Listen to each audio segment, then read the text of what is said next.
Hey fellow adventurers and road trip dreamers, have you ever looked at a map and wondered just how far you could really drive? Not just across a state or a country, but across continents? Today, we're talking about the granddaddy of all road trips, the longest possible continuous drive on Earth without ever setting foot on a ship or a plane. Forget ferries, forget flights. This is about pure, unadulterated asphalt and dirt under your tires, stretching across thousands upon thousands of miles. It's a journey that spans cultures, climates, and landscapes like nothing else. Now, when we say longest possible, there's a catch. The dream of driving from the tip of South America all the way up through North America and across to Asia is blocked by pesky things like oceans and impenetrable jungles. The famous Darien Gap between Panama and Colombia? No road through there? The Bering Strait between Alaska and Russia? Definitely no bridge. So the true longest continuous road trip, adhering strictly to the no ships, no planes rule, must stick to the largest connected landmass on the planet, Afro-Eurasia. That's right, we're talking about a journey that could potentially take you from the western edge of Europe all the way to the eastern reaches of Asia or even down into the southern tip of Africa, all without leaving solid ground. Pinpointing the absolute single longest route is tricky, as road networks are vast and interconnected. But a strong contender for the longest potential path would likely start somewhere like Sagres, Portugal, the southwesternmost point of mainland Europe, and aim for a distant point in Southeast Asia, perhaps Singapore, or even potentially exploring routes down into South Africa if continuous road networks allow without sea crossings. Let's imagine a route that takes us from Portugal across Spain and into the heart of Europe. We'd traverse France, Germany, Poland, and the Baltic states, soaking in centuries of history and diverse cultures. From Eastern Europe, the path would inevitably lead us into the vastness of Russia. This is where the mileage really starts to rack up. We're talking thousands of miles across Siberia, facing challenging conditions and incredible isolation. The Trans-Siberian Highway, or parts of it, would become our lifeline. We'd pass through iconic cities like Moscow and potentially head east towards places like Vladivostok, though our ultimate goal might lie further south or west, depending on the final destination in Asia. Alternatively, from Europe, we could head south through the Balkans into Turkey and then navigate the complex road networks of the Middle East. This path offers ancient history and stunning desert landscapes, but also potential geopolitical challenges to consider. From the Middle East, we could push east through Iran into the Central Asian stans, Turkmenistan, Uzbekistan, Tajikistan, Kyrgyzstan, and Kazakhstan. These countries offer incredible mountain scenery, Silk Road history, and unique cultural experiences, often on roads that are less traveled and more challenging. From Central Asia, the route could potentially lead into China. Navigating China's vast road network opens up immense possibilities, from bustling megacities to remote mountain passes. The sheer scale of driving across China is mind-boggling. Depending on the chosen endpoint, we might aim south through Southeast Asia, Laos, Thailand, Malaysia, potentially reaching Singapore. This part of the journey would bring tropical climates, vibrant cultures, and different road conditions. Another potential branch from Central Asia or China could head towards the Indian subcontinent. Driving through India, with its dense traffic and diverse landscapes, would be an adventure in itself. The exact combination of countries would depend on the specific starting and ending points chosen to maximize distance while ensuring continuous road access. A route from Portugal to Singapore, for example, would likely cover Spain, France, Germany, Poland, Belarus, Russia, Kazakhstan, China, Laos, Thailand, and Malaysia. That's a serious list of stamps for your passport. Let's talk distance.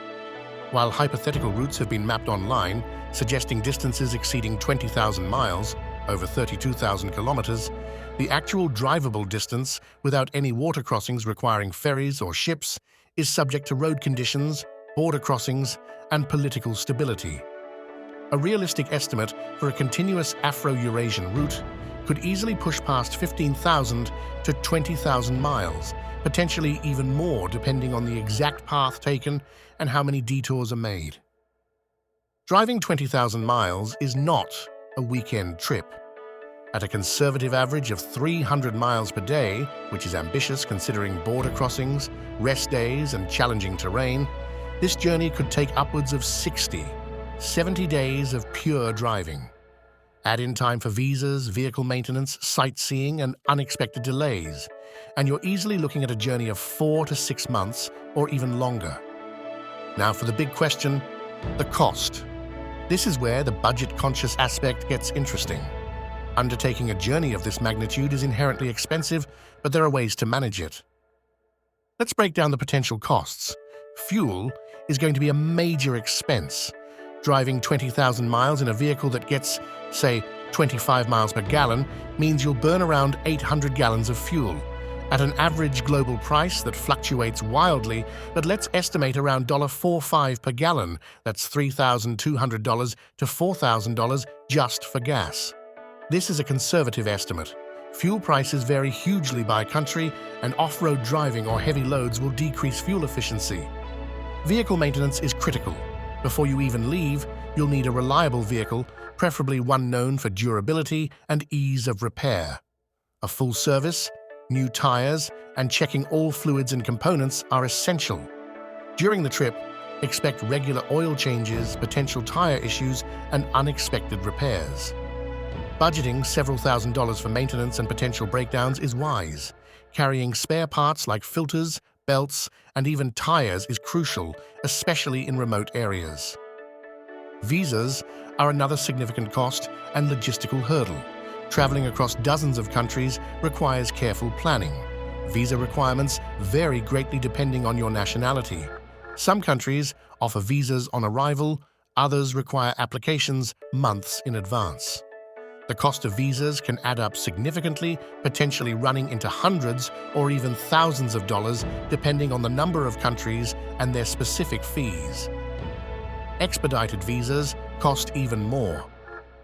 Accommodation is a flexible expense. To keep costs down, camping is your best friend. Many countries, especially in Central Asia and Russia, offer opportunities for wild camping or inexpensive campgrounds. Hostels are another budget option in more populated areas. Hotels would quickly inflate the cost. If you aim for a mix of camping, budget guest houses, and occasional hostels, you might average $30-50 per night. Over 180 days, 6 months, that's $5,400 to $9,000. Food costs are also variable. Eating local street food and cooking your own meals whenever possible will be much cheaper than dining in restaurants. Budgeting $20-30 per day per person for food is a reasonable estimate for budget travel. Over 180 days, that's $3,600 to $5,400. Other costs include travel insurance, absolutely essential for a trip like this, potential carnet de passage, a customs document for your vehicle required in some countries, border fees, tolls, communication, local SIM cards, and a buffer for emergencies. These could easily add another few $1,000s. So let's tally up a rough budget estimate for a solo traveler aiming for budget-conscious travel over, say, 6 months. Vehicle preparation maintenance buffer, $3,000, $5,000.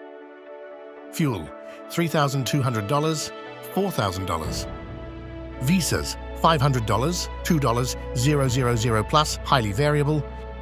Accommodation, budget mix, $5,400, $9,000.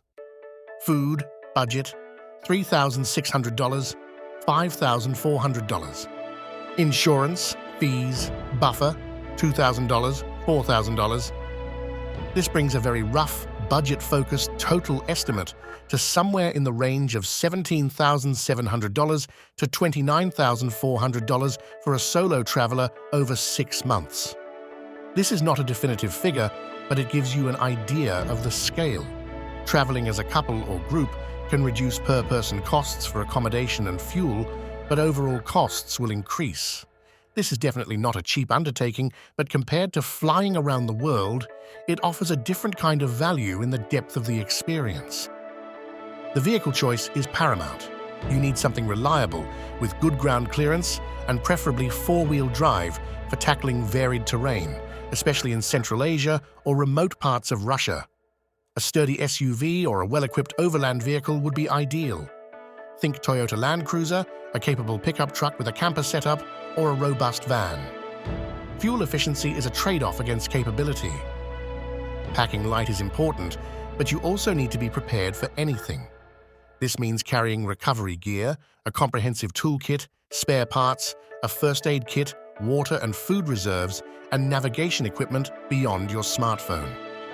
Paper maps and a satellite communication device could be lifesavers in areas without cell service. The challenges are immense, but so are the rewards. You'll face language barriers, navigating unfamiliar road rules, dealing with bureaucracy at borders, potential mechanical failures in remote locations, and adapting to vastly different climates and cultures. But imagine the experiences, driving through the ancient landscapes of Central Asia, witnessing the sheer scale of Siberia, experiencing the vibrant energy of Southeast Asian cities, and meeting people from incredibly diverse backgrounds. You'll see the world change gradually outside your window, a privilege only a long-distance road trip can offer. This journey is not just about driving, it's about immersion. It's about slowing down and truly experiencing the transition from one region to the next. You'll learn patience, resilience, and self-reliance. You'll gain a unique perspective on the interconnectedness of the world, even across vast distances. Planning is key. Researching visa requirements for every potential country is step one. Mapping out potential routes, considering road conditions and border crossing feasibility is crucial. Understanding the best times of year to travel through different climates, avoiding monsoon seasons in Southeast Asia or harsh winters in Siberia is vital for safety and enjoyment. Connecting with other overlanders and travelers online can provide invaluable insights into current road conditions, border experiences, and reliable mechanics along the way. There are communities dedicated to long-distance overland travel that offer a wealth of information. This longest possible road trip, the one that sticks to the landmass of Afro-Eurasia, is the ultimate test of endurance, planning, and adventurous spirit. It's a journey that few attempt, but those who do are rewarded with an unparalleled understanding of our planet and its incredible diversity. It's a reminder that even in a world of instant travel, the old-fashioned way by road, mile by painstaking mile, still offers the most profound connection to the places you visit and the people you meet along the way. So, if you're looking for the ultimate adventure, something that pushes your limits and expands your horizons in ways you can't imagine, perhaps it's time to start researching visas, checking vehicle reliability, and tracing a line across the largest connected landmass on Earth. The longest road trip awaits. Are you ready to drive it?